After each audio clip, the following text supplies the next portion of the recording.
I think we've done all we can do here. Back to our separate investigations. Yes? Hold on. Still have one more thing to do. Something I need to talk to Kyoko about. I need to ask her about the pocketbook I found in the that locker. If you don't do it now.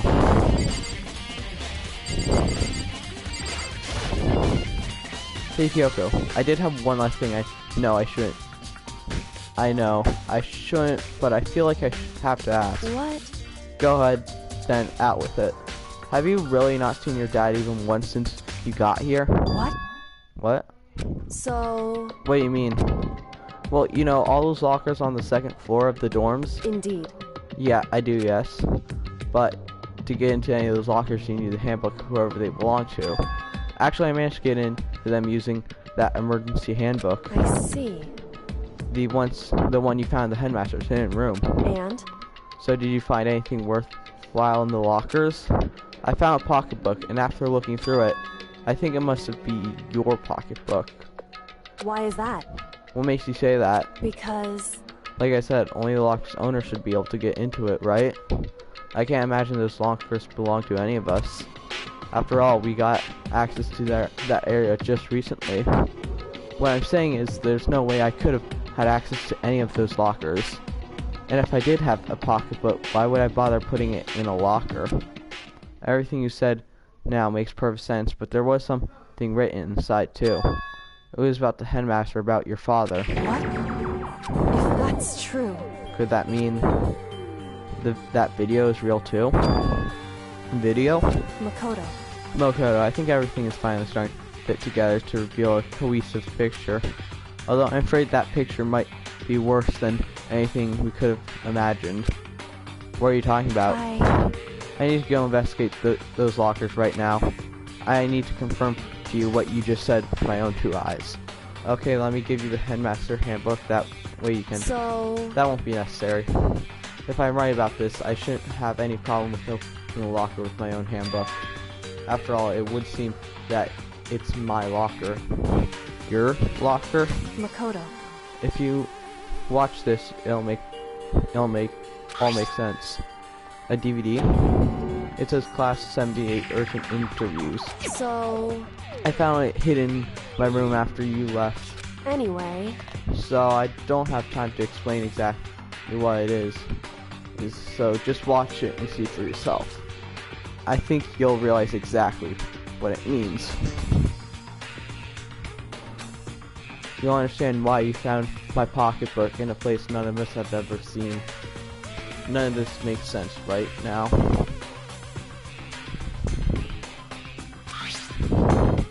But I guess that means there's some important clue on this DVD. Interview DVD has been added. Makoto. Oh, and now it's my turn. Do you have a second to listen to me ramble? Ramble? In other words... So, as it turns out, the arrangement I made didn't stick. What I mean is, I'm less and less sure of everything, even my own feelings. You're talking about your dad, right? I can never find the answer to questions I wanted to ask for the rest of my life. And all because of the mastermind. However... But there's one thing I am sure of. When it comes to the mastermind, there's no room in my heart for forgiveness. I swore to destroy the mastermind. This is just one more reason to follow through on that. Kyoko's eyes burn in the fire of determination. Determination to defeat the mastermind.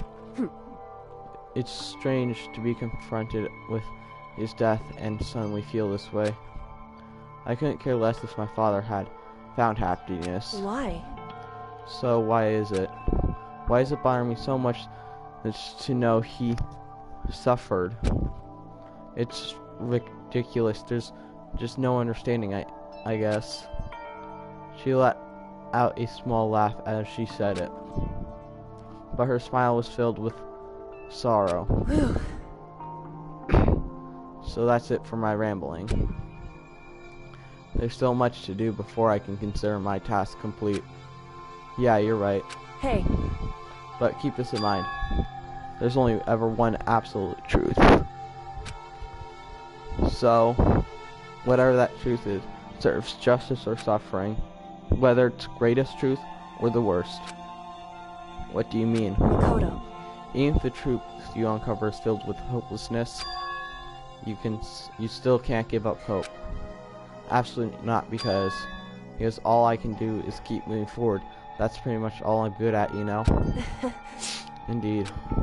Sorry if that was strange. So then. Anyways, I need to get going. I'll see you at the class trial. Leaving behind final farewell, Kyoko was gone. I'm gonna better myself. The DVD, I got that from Kyoko. I should head to the AV room to check it out. Kyoko said something about hopeless truth. But no matter what happens, I won't lose hope.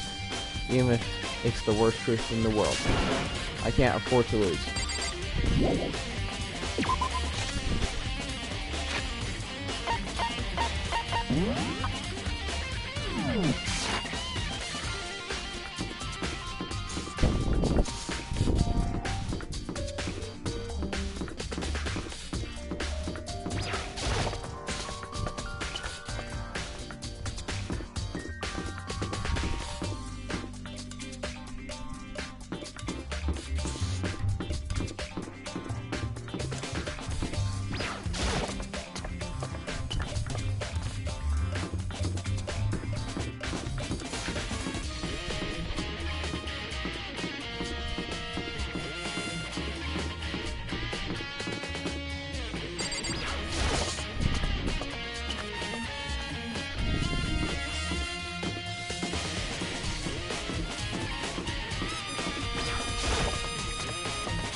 This should be able to play the DVD just fine.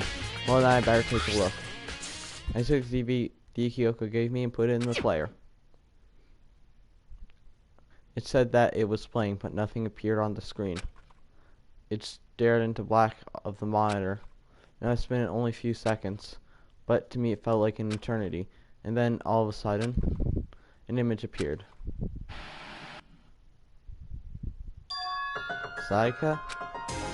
It took me by total surprise. I haven't seen Sayaka in who knows how long, and there she was. Okay then, are you ready to begin? The voice I heard was on a man positioned on one side of the screen. It was the voice of a middle-aged man. I do apologize, but I hope you don't mind if I record our conversation. I'm a little slow, you know. I never really got the hang of taking notes while having a conversation. It sounded like he was trying to make a job, but Sayaka's tense face didn't move a single millimeter. So this video is meant to serve as a kind of contract substitute. It's not that I don't trust you guys. It's more like insurance. So please don't worry too much. Now then, let me get straight to the point. There is a chance that you may have to spend the rest of your life here in the school. Can you accept that? You want me to accept that? Sayaka was obviously at a total loss. It made total sense who would agree to spending the rest of your life in this school. I accept. What? Thank you. And I'm sorry about all this. Well, I can promise you that I will do everything in my power to keep you safe. As the headmaster of Hope's Peak Academy, I give you my word. Hope Silksong Academy. As if on cue, that's where the video cut off. There was a lot I had to understand up till now, but I simply couldn't comprehend what I'd heard, because I know how much Sayaka wanted to get out of here. I know how much she wanted to escape and pursue her dreams with her friends again. She wanted that so bad she tried to frame me for murder. So why? Why would she say yes to living here for the rest of her life? As I sat there thinking about it, I noticed a sudden light on my video I thought was finished flashed on the screen. My eyes darted back onto the screen. And as if confused before, what I saw next pushed me right over the edge.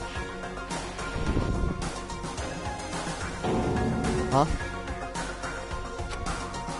What I saw was me. Impossible, undeniable. So, Makoto, before we begin, I should let you know that I'll be recording our conversation. Yes. Me and the headmaster were looking at each other. He and I were having what seemed like a fairly normal conversation. But the I here and now, had absolutely no memory of it. I had no memory of even meeting the headmaster, much less sitting down to talk to him like this. Now, shall we get straight to the point? Makoto, there's a chance you may have to spend the rest of your life here in the school. Can you accept that? Yes. This can't be real. I said yes? I'm sorry I'm putting you through all this. Well, I mean, we don't have much of a choice, do we? But I promise that as long as you're in this school, I will do everything I can to protect you. As the headmaster of Hope's Peak Academy, that's the very least I can do for you. Hope Silk Song Academy.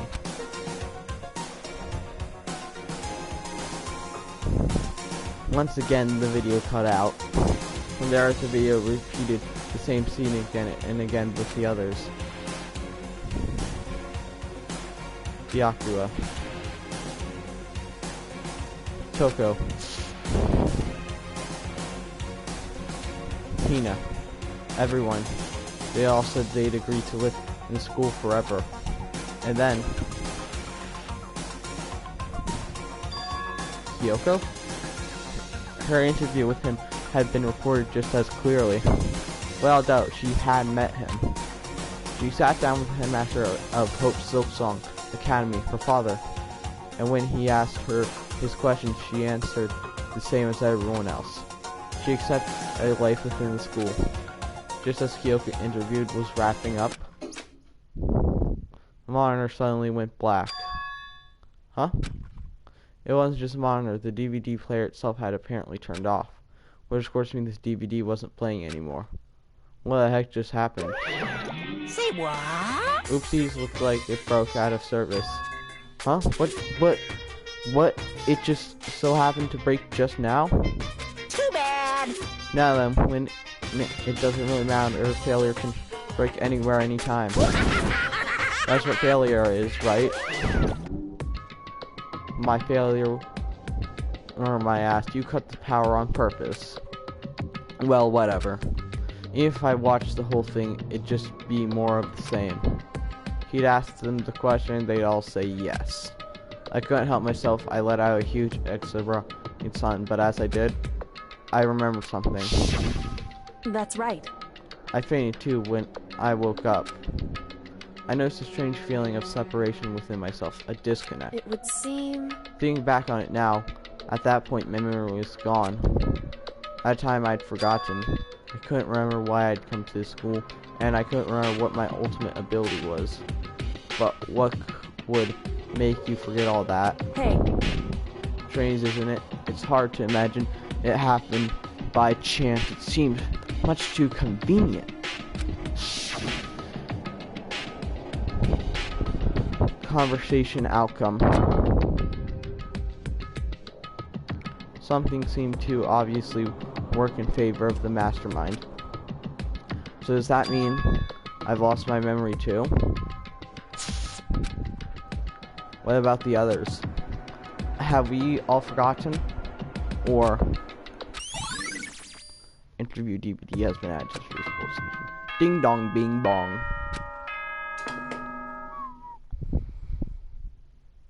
For anything that has a start, there has to be an end. And if the end comes, then that means it's time for a fresh start. There is no night that doesn't have a dawn. Although that dawn is totally pitch black. There is no storm that won't eventually end. Of course, then that leads to drought.